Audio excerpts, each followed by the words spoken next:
Growing up in Charlotte really was a joy.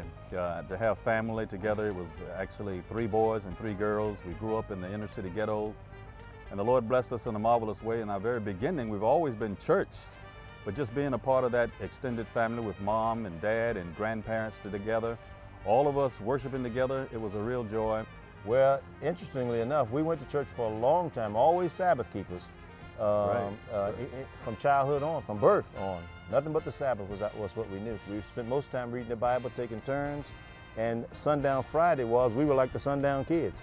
And we stayed in the house, drew the blinds, it looked like no one was home from Sundown Friday to Sundown Sabbath.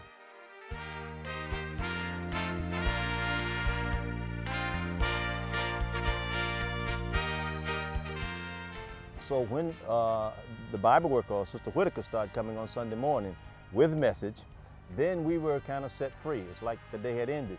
And she came in and would not leave until she had prayer and shared the word with us. And we all just grew as a family closer to each other and to the word of God.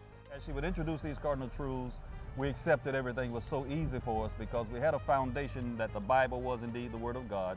She came with the Bible. She never left without leaving a message magazine. Second Coming articles, that was very much intriguing. The urgency and the fact that Jesus Christ was soon to come, that really registered with us as a family. Well, Message Magazine had a significant role in us becoming Seventh-day Adventists and Christians at that, because we saw the pictures of living human beings and people our own age in the magazine. It was a fantastic book, question and answers by Elder Mosley, one thing right after another, riveting in our hearts, those things. That magazine, on fertile ground, the Mendenhall family, we were an example of fertile ground. There's a whole lot of fertile ground out there. Just need the seed planted, and the Message Magazine does that every time it comes out. We would encourage everybody, number one, to get a subscription and then provide one for somebody else, because you don't have a clue as to how far-reaching God will allow that printed page to go. It is a real blessing, and people will respond because people want to know truth and be reminded that Jesus Christ really is soon to come. I love evangelism. It is the heartbeat of who we are and what we do. That passion goes back more than 40 years ago. As a little young boy growing up in Ohio, sitting underneath the hot canvas, playing in the sawdust, listening to the old Adventist preachers preach this third angel's message.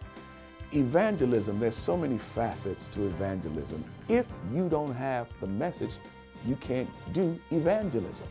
So the Message Magazine is like the forerunner. It's like John the Baptist. Before Christ came, you needed John to pave the way. The message is one great tool for paving the way.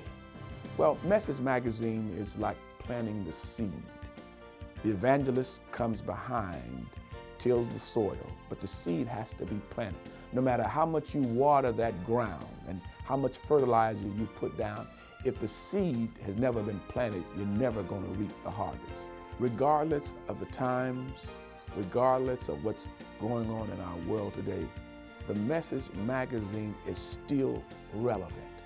And Message is growing, Message is flexible.